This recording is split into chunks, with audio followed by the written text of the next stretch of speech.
안녕하십니까. 안녕하십니까.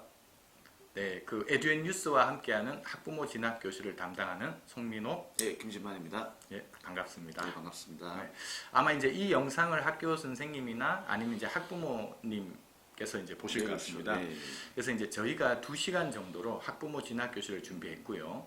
그래서 파트 1, 2, 3, 4로 나눠봤습니다. 네, 그렇죠. 예, 거기서 이제 1, 2는 김진만 대표님이 예, 진행해 그렇습니다. 주시고, 예. 그 다음에 3, 4는 제가 진행하려고 합니다. 그러면 이제 대표님, 그 예. 파트 1은 어떤 내용입니까? 일단은 뭐 크게는 많고 나누면 제가 담당하는 부분은 좀 양적인 부분을 다루는 거고, 네. 교수님 질적인 부분 다루시는 거고. 네. 근데 파트 1은 첫 번째는 그 지역에 네. 뭐 특정 고등학교가 아니고 그 네. 지역에 만약에 고등학교가 20개가 있다, 10개가 있으면 네. 그 해당 그 고등학교의 지원 패턴, 오. 그러니까 뭐 내신 때 얼마간에 어느 정도 대학을 갖다 지원하는 패턴하고 네. 합격 패턴 정도 전체적으로 한번 검토를 한번 하고. 네. 네. 그러면 저희가 중간에 영상을 삽입할 텐데요. 한번 네. 지금 한번 보시죠. 그러면 이번 시간에는 수지와 용인 지역 요 두 개 비교 한번 해주실 예, 거죠? 예. 그 문자가 오셔가지고 일단은 수지 지역을 한번 체킹해 달라 그래서 네네. 제가 여기 학교는 제가 수지 지역에 뭐 다 있는 건 아니니까 신봉부터 신봉하고 신봉 쭉 뭐 보정고도 예. 하니까 보자 뭐 배감, 뭐 신봉. 여기 그러니까 딱 수지 지역 수지 고등학교만 지역만 체크해 제가 놓으셨네요. 체크한 겁니다. 예, 네네. 일단은 전체적인 평균을 한번 보면 3.09입니다. 아, 지원 패턴이 3.09다. 용인 지역 중에서 수지에 있는 고등학교 오. 6개인가 정도 있던데, 네. 예, 그 정도 봤을 때 네. 여기 평균을 보면 3.09 정도가 이제 계열. 예, 일단은 그렇죠. 계열을 예, 인문계는 인문계하고 학종으로. 예. 그렇죠. 학생부 종합으로 한번 학종으로, 해주시면 예, 되면 2.99. 예. 그럼 여기 있는 서울권의 괜찮은 대학들은 수지에 있는 지역 애들입니다. 수지. 네. 그럼 만약에 용인으로 가면 또 달라지겠죠. 상황은. 그렇죠. 그러니까 예. 여기 오신 원장님은 용인 네. 지역에 여기 보니까 가톨릭 3.5, 3.9, 3.4 정도, 경희대 2.6, 고대는 어차피 네. 2.2. 다 그냥 3점대 정도가 되면 2점대 경희대, 1.5 네. 고대, 2.9 국민대, 오히려 특성 3점 네. 정도, 2점대 후반, 3점 초반에 명지대. 예. 네. 이게 지금 그러면 네. 수지 지역의 패턴이라고 보시면 되고, 그러네요. 1.9등급 되고. 네. 예.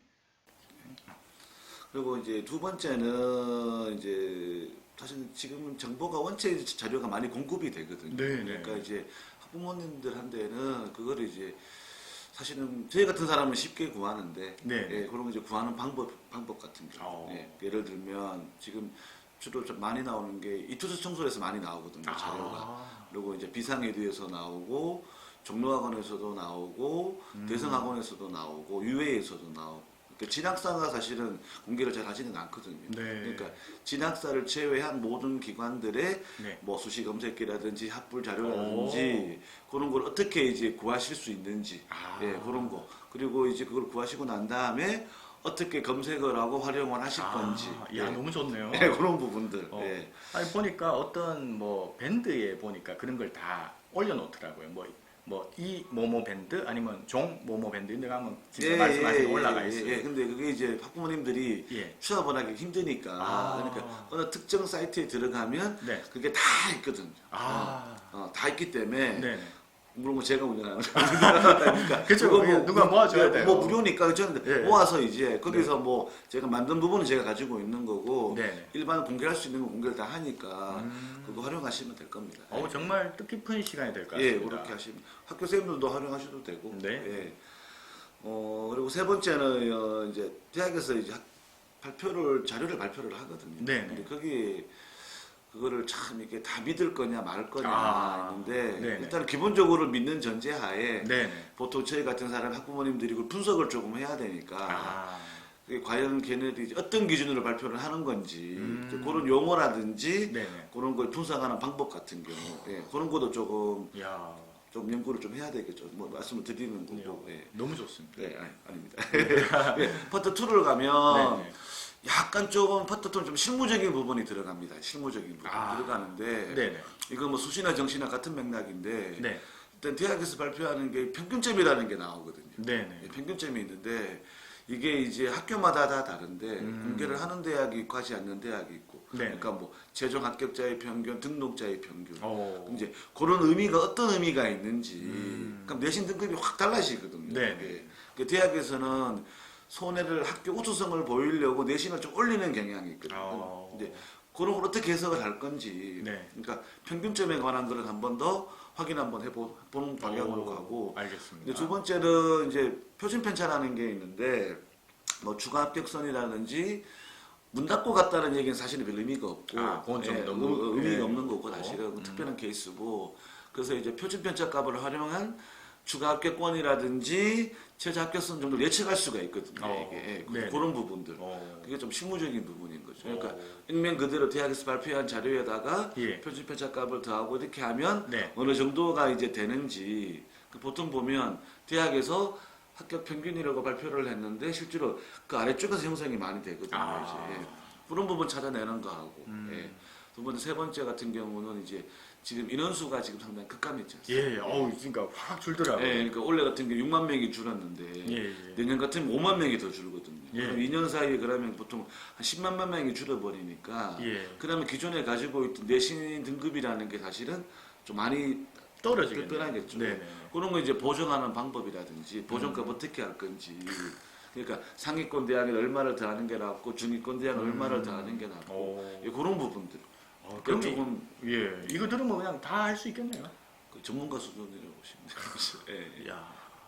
제가 맡은 부분은 그 양적인 부분을 맡은 거고요. 야. 교수님이 하시는 부분은 예, 이제 저는 좀 질적인 건데요. 이제 예를 들면은 제일 중요한 게 우리 첫 번째 보시면 정량적 평가. 그러니까 학종에서 정량적 그렇죠. 평가인데 예.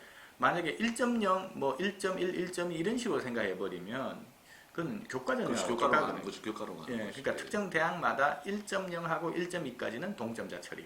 1.2에서 1.4도 동점자 처리. 그래서 구간을 넓게 잡는 그렇죠. 거죠. 구간별로 이제 되는 겁니다. 그래서 이제 이런 거 설명해 드린 게 바로 정량적 평가고요. 정성적 평가에서는 실제로 이제 1등급 학생의 세트, 한 3, 4등급의 학생의 세트. 이게 이제 블룸이라는 교육학자가 6단계. 예, 6단계를 다 얘기했습니다. 그래서 그 단계에 맞게 세특을 적으면 됩니다. 그럼 이제 반대로 얘기하면은 1등급 학생이 1등급답게 또 어떻게 활동을 할 거냐. 그게 중요한 반대로. 거죠. 예. 그러니까 어떻게 보면 이제 학교가 여전히 이제 강의식 수업도 있고 아니면 학생 참여형 수업도 있는데 이때 어느 정도 수준의 어떤 학생 참여율 또는 이제 선생님이 강의를 했을 때 어느 정도의 질문 수준이 있으면 이것이 그렇죠. 인정한 1등급이다. 그렇죠. 예. 예, 그렇게 될 수 있을 것 같습니다. 그 다음 이제 이러한 중앙대 서류 평가 모델을 바로 앞에서 말한 게 딱 들어가 있거든요. 그게 중앙대가 멋져요. 그렇죠. 원래 잘 만들어내죠. 예, 그 분들이 참 잘 만들어내다 보니까 중앙대 평가 모델을 기준으로 해서 그러면 실전 사례는 어떻게 되는가 이렇게. 그래서 이제 파트 3은 보통 개인을 평가합니다. 개인 역량 평가. 예, 개인 역량 평가입니다. 그다음 이제 파트 4가 좀 독특한데요. 아마 고교 역량 평가를 하기도 합니다. 그러니까 이게 좀 어려운데 대체로 이제 한양대가 이걸 잘합니다. 한양대가 잘하는데 그래서 이제 예를 들면은 교육과정 편성이 어떻게 돼 있다. 그래서 이제 조금 심화 과목이 있다든지 아니면 이제 학교 자율 활동에 보면 좀 특색 수업이 있다든지 그렇죠. 예. 이런 것들. 그다음 이제 수업 과정이 이제 중요한데요. 수업을 이제 어떻게 보면 이런 학생 참여형이거나 아니면 오히려 특기자형에 가깝게 아주 심화된 수업을 하는 학교들도 있습니다. 자사고 같은 경우 특목 같은 예, 경우 맞습니다. 그렇겠죠. 그 일반고 중에서도 과학 실험을 할 때도 실제로 실험 보고서를 쓰고 거기에 맞게 활동할 수 있도록. 왜냐하면 이런 게 중요한 게 벌써 이제 예산이나 기자재를 확보했다는 것은 이미 그 학교가 그러한 활동을 열정적으로 하고 있다는 준비가 것이거든요. 되어 있다. 그렇죠. 그래서 이제 한양대 서류 평가 기준을 마지막에 다룸으로 해서 이런 식으로 이제 고등학교가 어떻게 보면 평가라기보다는 그 고등학교에 있는 애들이 딱 졸업을 하면은 다른 쪽은 이제 개인 역량이라면 이쪽은 왜 좋은 고등학교에서 나타난 학생들은 또 좋은 역량을 가지고 있겠죠. 그래서 이제 한양대는 크로스 체크하는 거예요. 개인 역량과 학교 역량을 역량 크로스 같이. 체크하는 거예요. 왜 이게 중요하냐면요. 어떤 애들이 소위 말하는 이제 세특만 잘 쓰는 애들이 있어요. 그러면 세특만 잘 쓰면은 대학 입장에서는 아니 이 고등학교는 이런 인프라가 없는데 왜 얘만 세특을 잘 썼지? 이제 이런 문제가 벌어지거든요. 그러다 보니까 그런 문제를 해결하기 위해서 이제 한양대 같은 경우는 고등학교의 어떤 역량이나 커리큘럼을 보게 됩니다. 그래야 이게 말이 맞지 않습니까? 그렇죠. 예, 예. 그렇죠? 그래서 이제 이렇게 두 가지 이제 시선으로 아마 학종을 바로 이제 개인 그다음 학교 구조 이렇게 보실 수 있을 것 같습니다. 예, 그러면 이제 저희가 대체로 이러한 이제 어떻게 보면 학종이나 입시와 관련된 정보 격차를 줄이기 위해서 이제 전국에서 불러주셔도 됩니다. 예. 예, 제주도에 좀 또 전 연고가 있기 때문에. 연구가 있죠. 연고가 네, 있기 때문에. 그 제주도 좀 많이 불러주십시오. 예. 대구도 연고도 있고. 아니 그렇죠. 뭐 제가 우리 둘 다 대구가 고향입니다. 예, 그러면 이제 이렇게 해서 저희가 학부모 진학교실 한번 준비해봤습니다. 많은 신청 바라고 또 좋은 정보로 찾아뵙도록 하겠습니다. 감사합니다. 감사합니다.